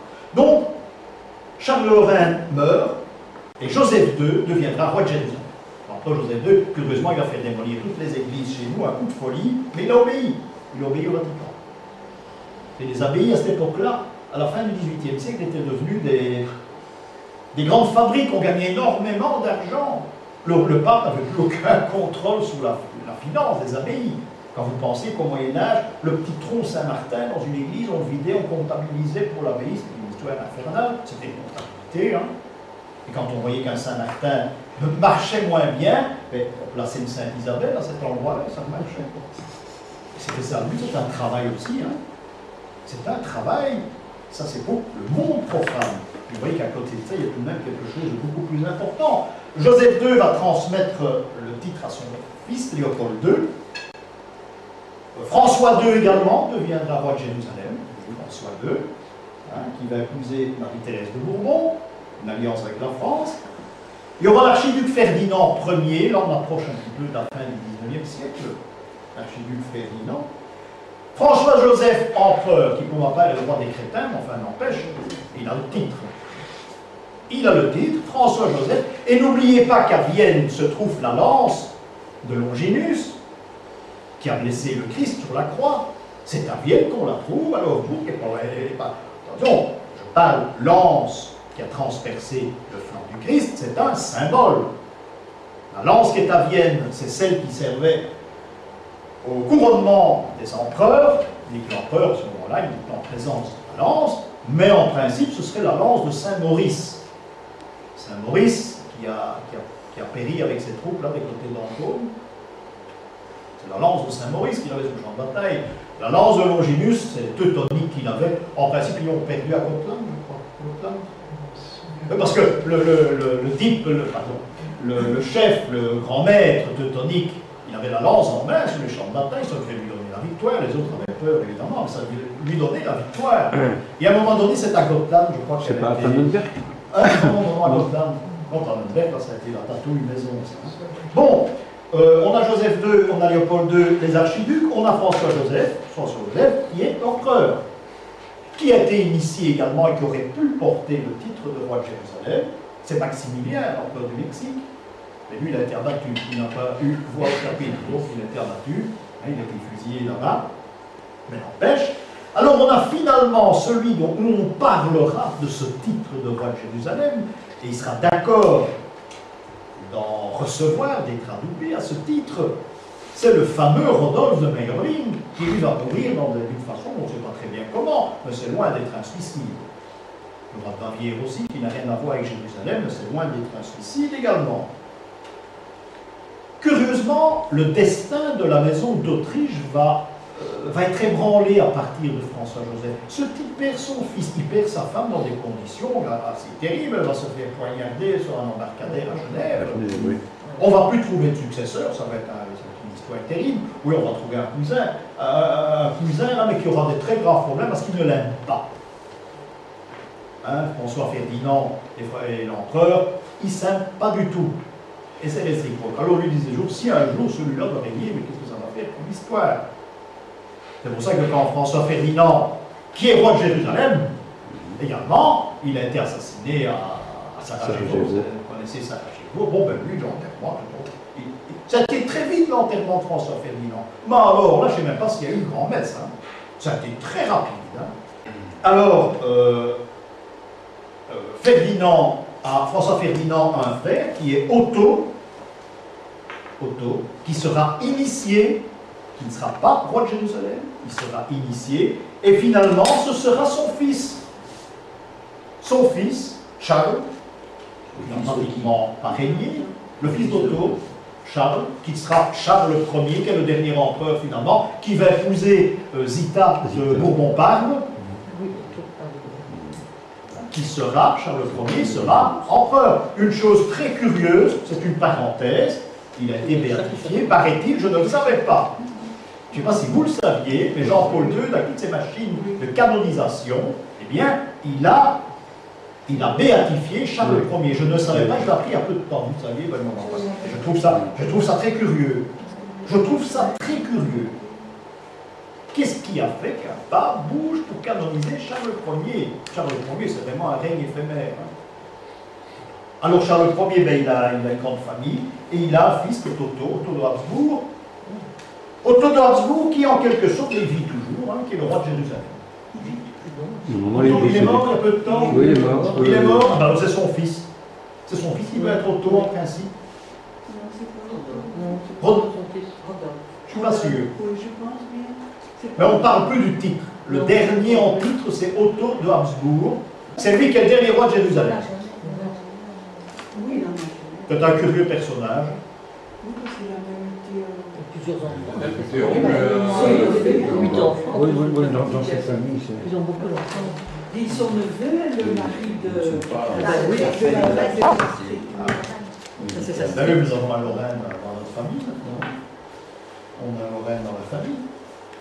Donc, revenons, nous avons fait cette lignée de rois de On cherche Jérusalem. un trône. Oui, L'empire austro-hongrois c'est réintroduire les Habsbourg. qui descend des Anjou, en quelque sorte. La famille royale. J'ai eu l'occasion de parler à une seule reprise, malheureusement, avec Sylvain de Bourbon-Parme, peu de temps avant qu'elle meure. Bon, le trajet, elle fréquentait un coiffeur à Olivier, c'est vrai que j'ai pu aller la rencontrer. Oui, Ah non, elle est morte de sa belle mort, Ça, Zita. gentiment. Zita. Oui. À Metzbourg, Pardon? à Metzbourg. Oui, mais elle a chez un coiffeur à Olivier, pas loin du temps. Non, pas à Tomberg, de l'autre côté, près de Saint-Luc, là-bas quelque part, dans les hauteurs. Et bon, elle était toute simple, toute gentille. Hein. Oh oui, c'était la bonne famille. Hein. L'ésotérisme se passe sous la terre. Ce sont des endroits secrets, des endroits cachés, où il y a des messages. L'exotérisme, c'est le ciel, ce sont les prières, c'est la mission. On prie, on ne sait pas pour qui ni pourquoi, parce qu'on ne comprend pas le texte, on ne le comprend plus. C'est pas de l'exaltation, c'est la contemplation à la limite, c'est le ciel. Voilà la grande différence qu'il y a entre l'ésotérisme et l'exotérisme. L'exotérisme, eh bien on va vous présenter une crèche de Noël avec une étoile des Romains au-dessus. L'ésotérisme, Jésus va naître dans une grotte où les feux très noirs, d'où le rite de Mitra. Dans une grotte, ça c'est de l'ésotérisme. On peut avoir une différence entre les deux tendances. Dans les couvents, etc., c'est de l'exotérisme. Les petites sœurs qui prient, c'est la même chose. Mais l'ésotérisme, c'est savoir pourquoi les petites sœurs sont là et elles prient. Donc c'est ça le chemin de la connaissance. Il faut chercher, il faut poser des questions, chose que les curés n'aiment pas habituellement. Donc il y a cette grande différence, ésotérisme, exotérisme, qui est capitale. Nous qui faisons de la symbolique, de la gnose, c'est capital. Ce sont deux mondes. À vous de faire la différence entre les deux. Voilà le patron, le maître de tout. C'est Dieu le Père, qu'on va exhumer au XVIIIe siècle, à l'époque où ces supérieurs inconnus, à l'époque où ces loges maçonniques vont naître. On va l'exhumer, on n'en a plus parlé. On a humanisé la religion. On a présenté un Christ mort sur la croix, une mère qui allait de son enfant. Tout ça, on a tout humanisé pour être près des gens. Vous imaginez que ce type faisait peur, enfin, excusez-moi, cette statue faisait peur dans le temps. C'est du 18e. Remarquez que son sceptre ne termine pas d'un triangle. Ça veut dire que c'est le grand architecte. C'est le grand architecte de l'univers. Mais ce n'est pas lui qui tient les ficelles. Il y en a d'autres qui sont chargés de tirer les ficelles. C'est cela qu'on essaye d'évoquer pour le moment. Chacun doit revenir d'un pèlerinage avec quelque chose. Un enseignement, oui. Un enseignement. Je suis personnellement revenu du pèlerinage avec quelque chose d'exceptionnel que je possède. J'ai beaucoup de chance. C'est un rêve. Un rêve qui a commencé par le respect d'un mythe. C'est extraordinaire ce qu'on peut ramener. Si vous ramenez rien, vous n'avez rien compris ce que vous ramenez. C'est un peu logique. Je vous dis, c'est parfois étonnant et exceptionnel.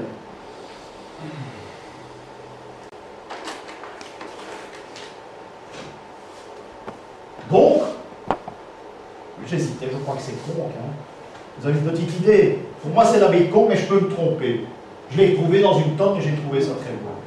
C'est possible que ce soit con. J'avais le souvenir d'une abbaye surélevée. Je peux me tromper. On va. C'est pas surélevé. Ce clocher à Combe. Combe qui est plutôt dans... Et Combe qui Ah non, est moi tout à j'ai fait dans monté, le moi, fond. là. Ah, ouais. Ah, bah non, je suis J'ai pas la descendu vue, après. mais J'ai vu Combe comme ça. Je suis descendu après. Moi aussi, j'ai Ou bien c'est Morian-Val, je ne sais Ah, pas. c'est Combe. Enfin, je l'ai apporté parce que c'est très beau. Hein? Je terminerai avec un petit mot, puisque nous parlons des Juifs, on a parlé des Juifs vivant en hauteur. L'initiation chez les Juifs, eh bien, c'est l'Arche d'Alliance. On parle des supérieurs inconnus. Chez les Juifs, les supérieurs inconnus, ce sont ceux qui ont entretenu l'Arche d'Alliance. N'oublions pas que nous avons affaire à une sorte, cette arche qui est chargée d'électricité. C'est prouvé, les textes de la Kabbale en parlent. Il y a des chérubins qui sont au-dessus, on voit parfois cette représentation de ces chérubins, hein, avec les ailes. Ces ailes produisent de l'électricité, ce qui veut dire qu'il y a une voix qui vient du ciel. Ce n'est pas celle de Jéhovah, mais il peut y avoir une voix qui vient du ciel et qui vous dirige. Vient-elle du ciel, cette voix, on ne sait pas. N'empêche que les Juifs ont été instruits et on est commandés par le biais de l'Arche d'Alliance. Le grand prêtre était le seul qui pouvait s'en approcher, mais ce qui nous amène à dire qu'il s'agissait de courant électrique, vous ne pouviez pas toucher l'arche, hein, vous étiez anéanti sur le coup comme la chaise électrique. Mais le grand prêtre, il avait une grande robe, un habit en amiante. Lui seul pouvait faire face et s'approcher. Vous vous rendez compte, ce moment de magie où le grand prêtre, lui seul, peut approcher et toucher l'arche d'alliance. L'autre ne pouvait pas, parce qu'il y avait certains problèmes. Voilà un élément dont on a parlé tout à l'heure, qui est essentiel, ce sont les gens, on parle des bâtisseurs, ceux qui ont construit le gothique, les maçons, etc. Mais rien que cette corporation-ci est intéressante. Au Moyen-Âge, on va construire des ponts qui vont tenir, sous la au Moyen-Âge, qui vont sous la route de Compostelle. Il faut des ponts qui relient les différentes rives. Il y a donc une congrégation de religieux. Leur but sera uniquement de construire les ponts sur les pèlerinages, sur les routes de pèlerinage. C'est quelque chose d'unique, ça. C'est leur travail. C'est pas facile de construire un pont au Moyen-Âge. Hein? Vous voyez ce que ça donne, hein? C'est pas simple du tout. Il faut même des outils un peu spéciaux. Et cet outil, vous le retrouvez parce que ce sont des sortes d'antonins qui vont construire ces ponts. Et si vous prenez une représentation de Saint Antoine, eh bien, il a le tau sur son vêtement, les antonins ont ce tau, mais ce tau, c'est l'équerre pour construire les ponts. C'est un rappel. Et une de ces communautés s'appelle les frères pontifes. C'est totalement inconnu. On n'en parle plus depuis qu'ils ont été supprimés, c'est-à-dire à la fin du Moyen-Âge. Ces frères pontifes faisaient les constructions de ponts, ils faisaient que ça en principe, et les hôpitaux également. Les auberges pour les pèlerins malades. Hospice, on appelle ça. Mais ça, c'est quelque chose d'exceptionnel. Donc il y a, imaginez-vous, une communauté religieuse qui ne fait que des ponts. En gros. Ils ont été créés en Italie, à Bopasio, où j'envoie quelqu'un cette année pour aller faire des photos. Cette communauté est née en Italie, ça deviendra le Haut Pas à Paris, Frères Pontifes à Bruxelles. C'est toute une ramification. Ils ne construisent plus à cette époque-là. À cette époque-là. Oui, au début des pèlerinages. Ils auraient, c'est libre, ils auraient peut-être fait les commanderies templières. Mais c'est libre, hein, on n'est pas certain. Mais on l'a dit. On a ces supérieurs inconnus, on a également ces frères pontifes. Ces frères pontifes qui sont également des gens exceptionnels qui sont capables de construire des ponts. Voilà cette arche d'alliance, comme on la représente à Paris, à l'église Saint-Roch. Elle se trouve cachée derrière l'autel, avec les deux chérubins au-dessus. Une arche d'alliance qui a été peinte en fresque sur le plafond à Saint-Benoît-sur-Loire, je crois. C'est ce qu'on a fait. Oui, c'est ça. Oui, tout à fait. Représentation également, là, de l'arche d'alliance. Donc, nous sommes confrontés, je terminerai par là, à un problème initial. Il a dû y avoir, il y a peut-être encore, il a dû y avoir une sorte de communauté dans le centre de la Terre, dixit Jules Verne. Vous avez pas tenu jusqu'au bout. Non, mais je continue. Il y a une communauté qui aurait existé au Moyen-Âge dans le centre de cette terre. Je prends Majour comme exemple de cette terre au Moyen-Âge. Communauté qui aurait tout à dire et qui tenait les ficelles. Une sorte d'ONU, par exemple, et qui tient les ficelles de tout. On en revient à la Garta de René. Absolument, il n'y a pas à faire. La Garta. Et rien ne nous empêche de croire qu'elle a existé. Moi, j'en suis certain qu'elle existe encore. Là, il y a un risque. Mais encore une fois, rien n'est possible. On a écrit là-dessus, c'est une théorie qui est très difficile à démontrer. C'est très difficile. Mais n'empêche, il y en a qui peuvent éventuellement y arriver. En ce qui concerne... Il n'y a pas d'être démoniaque alors dans le centre de la Terre si on tient ce raisonnement. C'est fini. L'enfer avec le diable, avec sa fourche et les diablotins, c'est terminé. Où se trouve l'enfer, autant qu'il existe? Je dirais, c'est comme ça que je ne gagne pas. L'enfer, c'est le paradis aussi. Alors, dans la même occasion.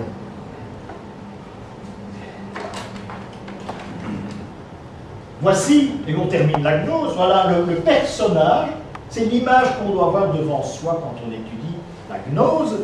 C'est un personnage qui reçoit un message du ciel, les pierres cassent devant lui, il y a l'éclair au-dessus, il va changer de vie, il a compris. C'est l'aventure de Saint Paul, c'est exactement la même. La même, cet homme qui est un mécréant, qui sur la route, il descend de son cheval, il voit un éclair, il tombe à la renverse des pierres. On a vu ça en Bretagne, c'est un des plus beaux exemples en vitrail.